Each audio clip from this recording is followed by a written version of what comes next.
안녕하세요. 오늘은 챕터 19 보상금 청구권 해드릴게요. 보상금 청구권이 일단은 여러분들 의의 취지가 어떻게 되는 거예요? 아니 여기 보시면 이제 출원해가지고 이제 등록을 받잖아요. 등록받으면 이제 특허권으로 보호를 받는데 이 출원해가지고 등록받기 전에 요거 단계를 어떻게 이제 보호를 해줄 거냐? 요거 이제 보상금 청구권으로 보호를 해주는 거예요. 아시겠죠? 그러니까 출원 단계 보시면 제3자의 무단 실시에 의한 이익을 보존하기 위한 것이다. 그러니까 등록 이후에는 특허권이 있는데 94조의 특허권이 있는데 그 전에는 이제 출원 단계에서는 이제 보상급 청구권을 보호를 해주는 거예요. 됐죠? 이게 일단은 여러분들 요거 단문이거든요. 의취지 법적 성격 요건 내용 요거 있잖아요. 제가 뭐 남들 책에도 다 있는 내용이에요. 행사 소멸 준용 해가지고 이게 내용 다 빠짐없이 기재를 한 거거든요. 의취지 법적 성격 요건 내용 행사 소멸 뭐 준용 규정 요거 있잖아요. 그러니까 여러분들 요거를 여러분 단문은 기본적으로 이 목 찾다 가지고 외우는 거 아시죠? 뭐 목 찾다 가지고 목차를 외우고 목차의 내용 있잖아요. 그거는 여러분들이 충분히 이제 이해를 해주시면 그게 저절로 나온단 말이에요. 아시겠죠? 뭐 제가 좀 읽어드리면 요거 해제 조건부 걸리는 건 아시죠? 그러니까 보시면 특허권이 소멸시 소급적으로 소멸하는 그러니까 특허권이 존재하여야 보상급 조건이 있는 거예요. 특허권이 없으면 없어지는 거예요. 요 보상급 조건이라는 거는 됐죠? 그리고 요거는 이제 채권적 권리일 뿐이고 물권적 권리가 아니고 그 다음에 특허권의 행사와 영향을 미치지 않는 독립적인 권리 요게 이제 법조문에 나와 있잖아요. 요게 법조문이 65조 4항이죠. 65조 4항 65조 4항 됐죠? 그 다음에 요건 내용 뭐 공개될 거 경고를 받거나 알고 있을 거 이제 알고 있을 것을 요건을 하는 거죠. 그 다음에 제3자가 업으로서 출원 발명을 실시할 것 이럴 때 합리적으로 받을 수 있는 금액에 상당하는 보상금의 지급을 청구할 수 있다. 뭐 요거 이제 법조문에 나와 있는 분설한 거에 불과하니까 그러니까 여러분들이 이제 그 시험장에 가서 잘 모르겠으면 그냥 법조문 분설하면 되는 거예요. 됐죠? 그 다음에 청구 범위에 기재되어 있는 사항에 대해 가지고 청구할 수 있는 거고 설정 등록 후에 왜냐하면 해제 조건부 걸리기 때문에 특허권이 이제 존재함을 조건으로 하는 거예요. 됐죠? 합리적으로 받을 수 있는 금액에 상당하는 금액에 대해 가지고 여기 법조문에 나와 있는 내용이에요. 특허권에 영향이 없이 특허권과 병행해서 행사를 할 수 있다. 뭐 이런 내용이 있는 거고 그 다음에 뭐 요거 아까 제가 한 말 그대로예요. 뭐 특허 출원이 무효 취소 포기 또는 거절 결정되거나 무효 심결이 확정된 경우는 이제 소멸을 하는 거고 왜냐하면 해제 조건부 걸리니까 그래서 소멸시효가 완성된 경우도 소멸을 하는 거예요. 왜냐하면 우리가 그 뭐냐 보상금 청구권에서 준용을 하거든요. 민법에서 소멸시효를 준용을 해요. 그러니까 소멸시효를 인정한다는 말이에요. 그러니까 소멸시효가 완성이 되면 보상금 청구도 없어져요. 됐죠? 그리고 준용 규정에서 보시면 간접 침해 이거 준용을 하고요. 생산 방법 준용을 하고 자료 제출 준용을 하거든요. 근데 중요한 거 뭐냐면 준용을 안 하는 게 중요하잖아요. 보시면 과실의 추종, 손해배상에 관련 규정 요거 있잖아요. 130조랑 128조 요거는 준용을 안 합니다. 요거 여러분 1차에서 많이 나오잖아요. 그냥 여러분들 1차 수험생이면 요거 좀 중요하고요. 2차 수험생이면 그냥 눈도장만 찍고 가시면 되는 거예요. 이렇게 이제 요거 단문이 있고 요거 보상금 정권은 일단 단문이거든요. 일단 단문. 근데 이 단문이 어떻게 나오냐면 보통 여러분들이 10중 8구 이 조치 문제 할 때 단문을 내요. 여러분들이 모든 특허법상 조치 있잖아요. 이 네 가지 중 하나예요. 보시면 이 네 가지 중 하나거든요. 등록 전에 출원인의 조치가 있고요. 여기 등록 전에 출원인의 조치가 있고요. 등록 이후에 특허권자의 조치가 있고요. 보시면 등록 이후에 특허권자의 조치가 있고 등록 전에 출원인이 등록 전에 제3자 있잖아요. 어떤 사람이 출원을 했어요. 이 출원에 대한 제3자 등록 전에 제3자의 조치가 있는 거고요. 이렇게 그 다음에 등록 이후에 제3자의 조치가 있는 거예요. 아시겠죠? 이렇게 이 특허법상 모든 조치는 이 네 가지밖에 없어요. 그러니까 제가 특허법상 조치 다 정리해놨거든요. 그러니까 그거 보시면 되는 거예요. 이 네 가지밖에 없는데 그 중에서 여러분들 등록 전에 출원인의 조치랑 등록 전에 제3자의 조치 쓸 때 여러분들 조치 문제 쓰잖아요. 그때 보상급 정보 일단 쓰고 이 단문 바르고 그 다음에 세부적으로 들어가는 거예요. 일단은 요거 보시면 등록 전에 출원인의 조치부터 해볼게요. 등록 전에 출원인의 조치에 보시면 이 보상금 청구권 단문을 써요. 제가 알려드린 거 있잖아요. 그 단문을 써요. 그 다음에 보상금 청구권을 발생하기 위해서 조기 공개를 하거나 경고를 하거나 해가지고 알려야 되거든요. 그죠? 그러니까 출원인은 조기 공개를 하거나 경고를 해가지고 일단 알려야 돼요. 아시겠죠? 그 다음에 효력이 미치기 위한 조치. 그러니까 예를 들어서 요런 케이스예요. 출원은 A를 이제 출원을 했어요. 근데 제3자는 A 프라임을 지금 실시하고 있는 거예요. 출원 시에. 아시겠죠? 그러니까 보상금 청구권은 청구 범위에 포함이 되어야 이제 보상금 청구권의 효력이 발생을 하잖아요. 그러니까 어떻게 해야 되는 거예요? 그러면 A를 A 프라임으로 보정을 하면 되잖아요. 그죠? 보정을 하면 되는 거니까 청구 범위를 보정한다를 여기다 다 써놓은 거예요. 보정한다, 분리, 분할, 추론한다. 그러니까 A에 대해 가지고 A 프라임으로 분리 추론하거나 분할 추론한다. 그거예요, 그냥. 아시겠죠? 그러니까 제3자가 A 프라임을 실시하고 있으니까 이 청구 범위인 A를 조금 고친다. 보정해서 고치거나 분리 분할해서 고치거나 국내 우선권 주장을 수반해서 고치거나. 그러니까 여기 보시면 A라는 추론이 있으면 여기다가 A 프라임을 국내 우선권 주장을 수반하면 되잖아요. 아시겠죠? 이렇게 해서 청구항 좀 고친다. 그렇게 해가지고 청구 범위를 제3자가 실시하는 것을 권리화한다라는 걸 여기다 기재해 놓은 거예요. 발생을 이게 보상금 청구권을 발생하기 위한 조치가 있고 보상금 청구권이 효력을 발생하기 위한 조치가 있는 거고, 그죠? 그 다음에 우리가 보상금 청구권은 등록돼야 의미가 있는 거잖아요. 그죠? 보상금 청구권은 특허 출원이 등록돼야 의미가 있는 거니까 특허 출원을 등록을 시켜야 되는 거예요. 아시겠죠? 여러분들 등록시키려면 어떻게 되는 거예요? 일단은 우선 심사하거나 심사 청구를 해요. 아시겠죠? 우선 심사하거나 심사 청구한 다음에 거절이유를 검토를 해야 돼요. 그죠? 주체적 거절이유, 객체적 거절이유, 절차적 거절이유가 있거든요. 이 주체적 거절이유가 뭐냐면 33조, 25조가 있어요. 그 다음 객체적 거절이유가 뭐냐면 성립성, 산업상 이용 가능성, 불특허 사유가 있는 거고, 아시겠죠? 그 다음에 신규성, 진보성 있는 거고, 그 다음 선출원주의, 확대한 선출원주의가 있는 거예요. 아시겠죠? 주체적 거절이유는 25조, 33조, 객체적 거절이유는 생산불, 신진, 선화학 있는 거예요. 그 다음에 절차적 거절이유는 뭐가 있냐면 우리가 이제 청구 범위에는 뭐가 있냐면 42조 사항 1호, 그 다음에 42조 사항 2호가 있는 거죠. 그다음 발명의 설명에는 뭐가 있냐면 42조 사망 1호, 42조 사망 이유가 있는 거예요. 그 다음에 여기서 청구 범위에 또 뭐가 있냐면 시행령 5조, 시행령 6조가 있잖아요. 시행령 5조 이게 다항제 기재 방식 시행령 5조, 그 다음에 시행령 6조 이제 그 하나의 특허 출원, 요거 하나의 특허 출원. 여러분들 요거가 다 있는 거예요. 청구 범위에는 40조 사항 1호, 40조 사항 2호, 시행령 5조, 시행령 6조, 그리고 이제 발명의 설명에는 42조 사망 1호, 40조 사망 2호가 있는 거고, 그 다음에 여러분들 기타로 또 알고 계셔야 되는 게 뭐냐면 신규 사항 추가 있잖아요. 신규 사항 추가도 여러분들 그 거절 이유예요. 그러니까 예를 들어서 보정을 했는데 신규 사항 추가예요. 그거 거절 이유예요. 그 다음에 청구 범위 유예 제도에서 그 뭐냐 우선 일로부터 1년 2개월 이내에 이제 보정해야 되잖아요. 청구금을 적는 보정을 해야 되잖아요. 근데 만약에 신규 사항을 추가했어요. 뭐 그것도 다 그 뭐냐 그 거절 이유예요. 그리고 분할 출원했어요. 분할 출원했는데 신규 사항 추가했어요. 그러면 그것도 다 거절 이유인 거예요. 아시겠죠? 여기 기타 거절 이유가 뭐가 있냐면 신규 사항 추가가 있어요. 아시겠죠? 그러니까 아무튼 주체적 거절 이유, 객체적 거절 이유, 절차적 거절 이유라고 제가 나눠놨는데 여러분들이 알아서 제가 하는 방식에 따르면 그냥 따르세요. 그거 말고 또 뭐 더 좋은 방법이 있으면 그렇게 나누면 되는 건데 제가 알아서 이렇게 분류를 다 해놨잖아요. 그러니까 분류해놓은 대로 그냥 여러분들이 따라가면 되는 거예요. 그러니까 주체적 거절이유. 그러니까 아무튼 여러분들이 하나도 빠짐없이 다 이제 검토를 할 수 있게 만들어 놓으세요. 여러분들 로직을. 주체적 거절이유, 객체적 거절이유, 절차적 거절이유를 다 검토를 하세요. 검토를 한 다음에 거절이유가 있다 없다를 여러분들이 판단한 거잖아요. 그죠? 그 다음 할 수 있는 조치가 뭐냐면 불복한다, 이익제도를 활용한다, 제시도한다 조치가 있어요. 불복한다는 뭐가 있냐면 거절이 통지되면 의견서 제출한다. 거절 결정되면 거절 결정 불복 심판 청구한다. 아시겠죠? 여기 있는 거고. 그다음에 이익제도를 활용하는 게 뭐가 있냐면 소공선바가 있어요.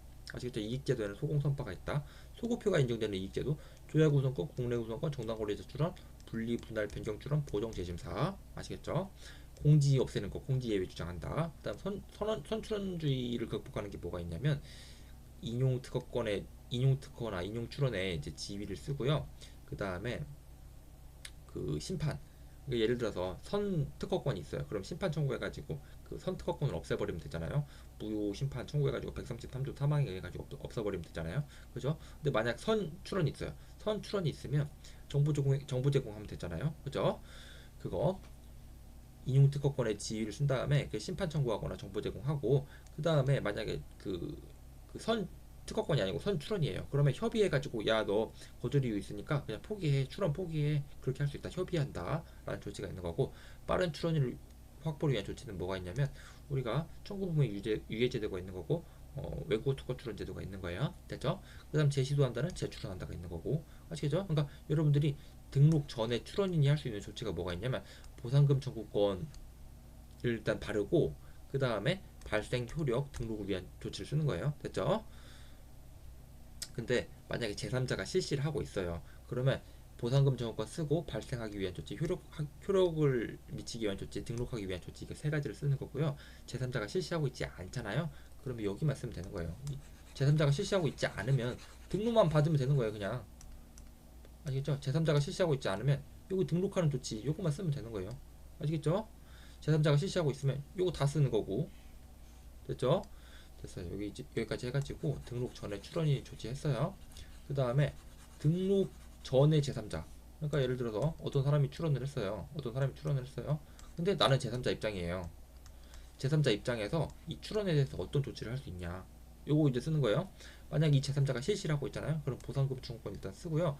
발생을 안 하기 위한 조치. 보상금 청구권이 발생 안 하려면 어떻게 되는 거예요? 실시 중단한다. 보상금 청구권이 효력이 안 미치게 하려면 어떻게 되는 거예요? 회피 설계한다. 만약에 출원을 A를 어떤 사람이 출원을 했어요. 그럼 내가 제3자 입장이면 어떻게 되는 거예요? A에 대해 가지고 회피 설계해가지고 A 프라임을 실시한다. 이 회피 설계한다. 그 다음에 정당권을 획득하는 조치가 있는 거고요. 그 다음에 선행 발명으로 검색해가지고 항변 사항을 준비를 하는 거예요. 아시겠죠? 권리범위 부인 항변, 권리 남용 항변, 요런 자유시시 기술 항변, 요런 항변 사항들을 다 준비를 하는 거예요. 아시겠죠? 선행 발명 검색해가지고, 그 다음에 아까 말씀드린 것처럼 이게 이 먼저 출원한 게 있잖아요. 이 출원한 게 등록이 되어야 이제 보상금 청구권이 발생을 하거든요. 그죠? 등록이 되어야 보상금 청구권이 이제 보상금 청구권의 행사를 할 수 있어요. 아시겠죠? 발생하는 건 아니고 행사를 할 수 있으니까 등록이 안 되게 하면 되잖아요. 제3자 입장에서는 이 출원이 등록이 안 되게 하면 되잖아요. 그럼 어떻게 되는 거예요? 이때도 마찬가지로 심사 청구하고 정보 제공하는 거예요.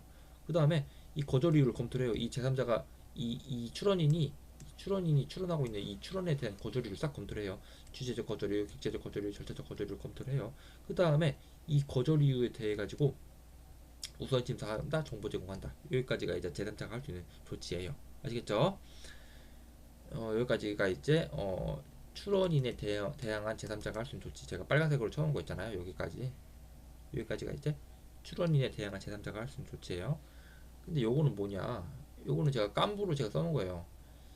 요거는 이제 싹 까먹고 출원인에 대한 심사관이 할 수 있는 조치가 뭐가 있냐면요. 이 출원에 대해서 거절을 통지한다, 거절 결정한다, 이런 조치를 할 수 있는 거고요. 그 다음에 이익제도로서 직권 보정한다, 그 다음 제시도로서 직권 재심사한다. 요거는 심사관이 할 수 있는 조치예요. 이 출원에 대항한 심사관이 할 수 있는 조치는 이 초록색으로 표시한 거 요거 아시겠죠? 출원에 대항한 제3자, 실시하고 있는 제3자가 할 수 있는 조치는 이 빨간색으로 표시한 거 요거예요. 아시겠죠? 아무튼 자부지간에 여러분들이 지금은 뭐 사례 강의 하는 게 아니니까 뭐 이런 게 있다라고 알고 계시면 되는 거고, 아니 여러분들 이렇게 설명하는 사람이 어디 있습니까? 제가 알려줘도 여러분들 떠먹여줘도 이걸 참, 아니 여러분들 그 조치를 하나하나 다 A일 때 조치, B일 때 조치 이거 외우고 있으면 어떡하냐고요 이거를. 그러면 조치가 뭐 수억 개 나오는데 그걸 어떻게 다 외워요? 아니 이게 조치는 이게 네 개밖에 없어요. 등록 전 출원인의 조치, 등록 전 제3자의 조치, 등록 후 권리자의 조치, 등록 후 제3자의 조치, 이 네 개밖에 없어요. 아시겠죠? 이 네 개 마스터하면 여러분들 땡인 거예요. 이렇게 하는 사람이 어디 있어요? 그러니까 아시겠죠? 이게 정답이에요.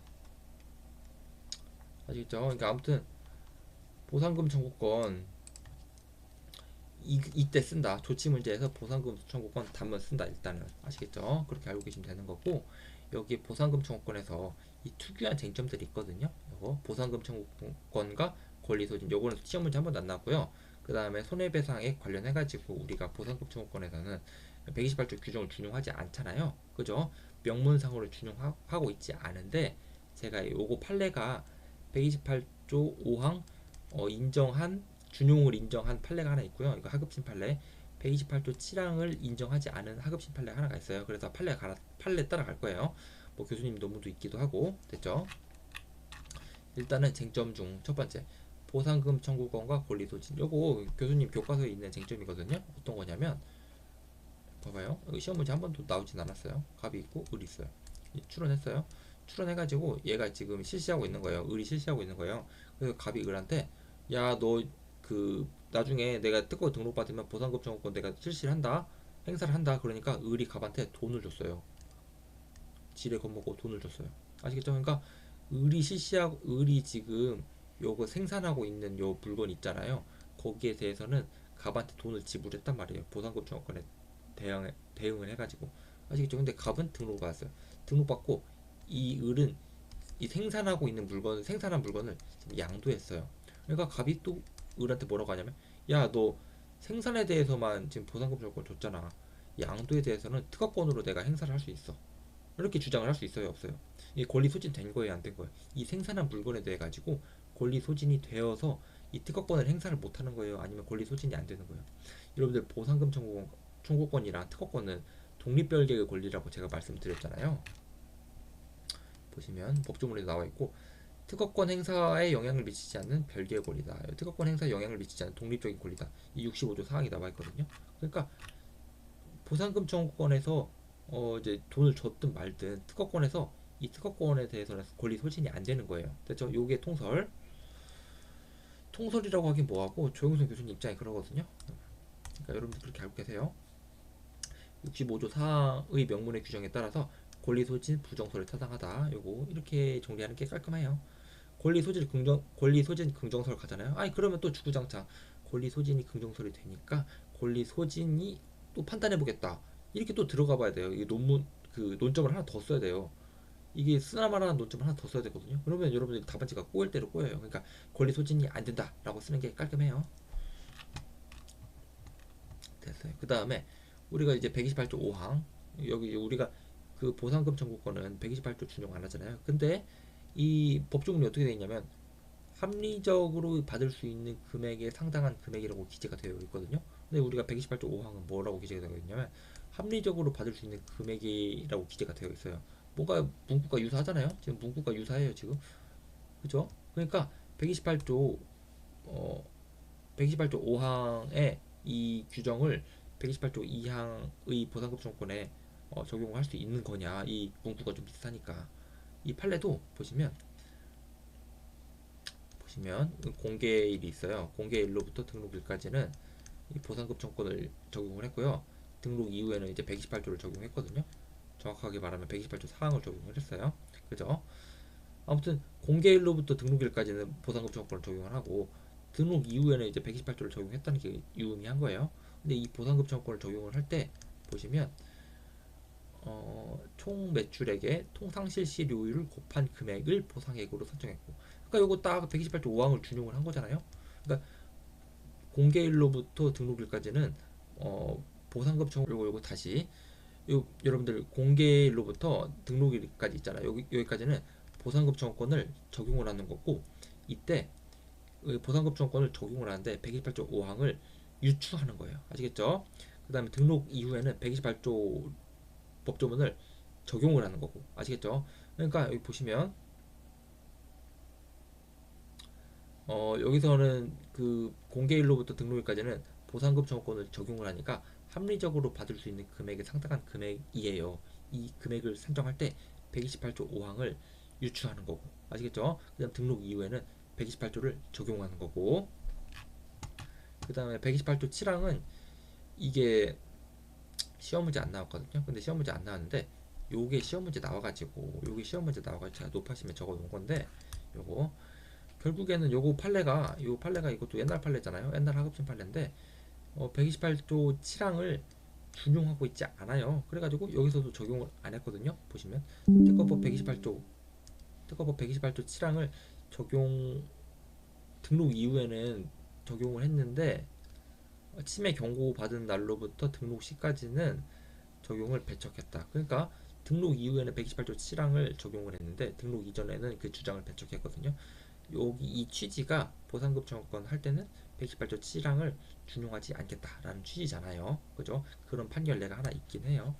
여기까지 이런 판결례가 있다고만 알고 계시면 되는 거고, 시험 문제 나오면 그 답안지 지어내면 되는 거예요. 그 취지 그러한 취지의 판례가 있다 이렇게 했죠. 여러분들이 가장 중요한 거는 요거 단문 그 뭐냐 요거 사례 문제 할 때 요거 단문 쓴다. 요거 알고 계시면 되는 거고, 이러한 각각의 개별 쟁점들이 있다. 이 개별 쟁점들 각각 파악하면 되는 거고, 끝.